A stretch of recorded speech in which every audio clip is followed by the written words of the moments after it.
All right, number 15. You cast a fishing lure into the water from a height of 4 feet above the water. The height in feet of the fishing lure after t seconds can be modeled by this equation given here. After how many seconds does the fishing lure reach a height of 12 feet? So remember, whenever we're given a function like this, we want to understand what each variable represents. So t is time, and it looks like h is the height in feet. So this says after how many seconds, meaning we're going to solve for time when the height is 12.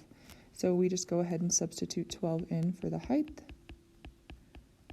to our function. And then we solve. Now remember, this is a quadratic function, so we want to set it equal to 0 and then try and factor. So we end up with 0 equals negative 16t squared plus 24t, and we have 4 minus 12, which gives us a negative 8. If we continue factoring this, it looks like an 8 can divide out of all of these. So we're going to pull out an 8, and let's take out a negative 8. So we end up with positive 2t squared, negative 3t plus 1. So looking at this guy, we are going to go ahead and try and factor. So when we do that, I'm going to come up here. We get 0 equals negative 8, and then we're going to break this apart. Now, remember, we need the first part to be like 2t times t, because that'll give us the 2t squared, and then the last one is just 1 and 1. So this one's actually pretty simple because there's no other possibilities there. And then, again, we know that both of them are going to be negative. So if you want to check to make sure that works, you can look at it. Notice that gives us negative 1t. This gives us negative 2t, which gives us that negative 3t in the middle. So right here we've got time is equal to 1/2, and we've got time is equal to 1.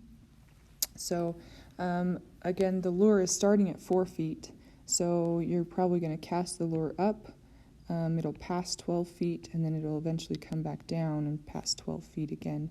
So both of those answers could be correct. It's going to pass 12 feet at 1/2 seconds, and again at 1 second, and it will remain above 12 feet between those times. All right, number 16, the width of a rectangle is 5 less than twice the length. So again, let's create a little equation. So width is, right, is means equal, 5 less than, that means minus 5, twice the length, so 2 times L, and I'll just use a capital L there. And then we don't know the width, so we're just going to kind of call the width W. So if this is my rectangle here, I've got width, and I've got 2L minus 5 for the length. Oh, that was weird. Just kidding, this is the length. Whoops. So the width is 2L minus 5, and then we have the length. Sorry about that. Write a polynomial to represent the area. So area is going to be equal to length times width, so length times width. And if I write that in standard form, I just distribute the L in, so we get 2L squared minus 5L. This would represent our area. Determine the dimensions of the rectangle that would produce an area of, so now we want to find when area is 207. We're going to substitute 207 in for the area and see if we can solve for the length first, and then we will determine the width. So again, this is a quadratic, so we move the 207 over to the right side of the equation. We'll just put it there at the end, so it becomes a negative 207. And then we go ahead and we factor this. And again, you're finding factors that are going to work here would be like 2L and L. So we know that that's going to work there. And then we find factors of 207. Factors that's going to work here would be 23 and 9. So we just want to make sure that we match this up. Notice 23 and L gives me 23L, and then 2L and 9 is 18. So those have a difference of the negative 5. So we just want to make sure, the 2 gets matched up with the 9 and the 23 here. And we want the 23 to be negative so that the 18 will add out and leave a negative 5. So looking at these results, it looks like length is either 23 halves, or in other words, if we want to think about it as a decimal, 11.5, or the length is negative 9. Now it's geometric length, so negative doesn't make sense. So we can conclude that the length is equal to 11.5 inches. And we know it's inches because that was square inches. Then it leads us to finding the width. So remember, the width is twice the length minus 5. So if we do 2 times our length and then subtract 5, that should give us our width there that we're looking for, and we should end up with 18 inches, I believe. So there's our dimensions. 17, describe how you know if the function is concave up or concave down. Remember, we look at the leading coefficient. This tells us if there's a reflection or not. So if the a value is negative, then we know that it's going to open down, it's concave down. So we would state something like the a value is -2, because -2 is negative. Maybe that's redundant. The graph will open down or be concave down. All right, 18, piecewise function, writing an equation for the graph here. Now your graph, I believe I drew an arrow on, and we put an open circle here, a closed circle here, a closed circle here, and open here, and an arrow here, so we can draw this correctly.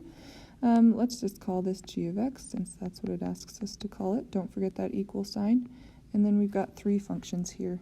So our little, this first function is just a straight line here, right? 0 slope. And it's down there at -1, so don't be confused. This is like -1, this is +1, 2, 3, 4. So we're at -1, flat line, and that's where x is on the left side of 0. So here's our like barrier at 0. So I'm going to point this to the left. It's an open circle, so we don't include 0. The next one looks linear. So remember, linear equations are mx plus b, so we need to find the slope. So if I'm looking for the slope here, it looks like if I start here, I'm going to go up 2 and then over 1. So it looks like we're looking at a slope of 2. So we put 2x. And again, its y-intercept is down here at -2, so we're going to put -2. And this one looks like it's sandwiched, this piece, between the 0 and +2. So we're going to sandwich this between 0 and +2. It includes both ends because those are closed circles. Then the last one's a quadratic. Notice that its vertex is sitting right here at the point +3, -1, so it went to the right 3, down 1. Remember, in vertex form, so here's our vertex form. The vertex, it would go right 3 and it would go down 1. So if we were plugging that in, we would have y is equal to x minus 3 squared minus 1, and we just need to determine the a value. Again, we can tell if it's stretched or shrunk to see if it's going up by perfect squares. So notice it went over 1 up 1, over 2 up 4. So this one hasn't been stretched or shrunk at all. So we know that that a value is just a 1. So when we write it in here, we can write x minus 3 squared minus 1. And this one, it looks like, is just where it's greater than 2. It doesn't include 2. Evaluating the function, we can do this 2 ways. We can use the graph, or we can use the function. So remember, if we're looking at -1, we come up here and we realize that -1 is not greater than 2. It's not between 0 and 2. -1 is less than 0, so we know that its output is just going to be -1. And again, you could look at the graph and do that as well. If you look where x is -1, notice that the function is at -1. Using that same logic, if we were using the graph at 3, notice your function's at -1, it looks like, as well, so we know this is going to be -1. Again, if we were evaluating the function, 3 is greater than 2, so we would use this piece right there. If I were to plug this in, 3 minus 3 squared, subtract 1, is 0 minus 1, which is just -1.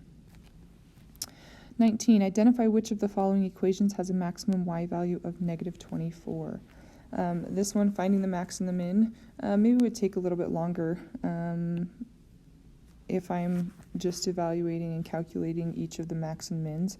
So for example, if I start with like the first one, this one's in standard form, so I would need to do -b over 2a and then plug that back in. So that would be like -6 over 2 times -3, which is -6 over -6, which is 1. If I plug that 1 into the equation, I get 1 squared here, plus 6 times 1 minus 4. And when we plug that in, we get negative 3 plus 6 minus 4, which equals a negative 1. So this is not a maximum of negative 24. Now, if you look at the next one doesn't have a negative out front, so this guy's opening up. He doesn't even have a maximum, so it's not that one. So you can kind of just work through each of these. This guy right here, if we wanted to find his vertex and his maximum, we'd take the two solutions, so negative 3, and we take the average of those, positive 8, so we divide that by 2. We end up with 5 halves there, or 2.5. So when I plug that one back in, I get 0 equals negative 2, 2.5 plus 3, 2.5 minus 8, and we can kind of calculate that there. So negative 2, we get 5.5, negative 5.5, and it looks like that is not as well. So we hope it's this one. Again, this is in standard form, so we do the opposite of b over 2 times a. This ends up with 4 over negative 4. This is negative 1, so I plug negative 1 in for the x value. When we plug that in, we end up with negative 2 plus 4 minus 26 equals negative 24. Excellent victory. This would be the correct answer there.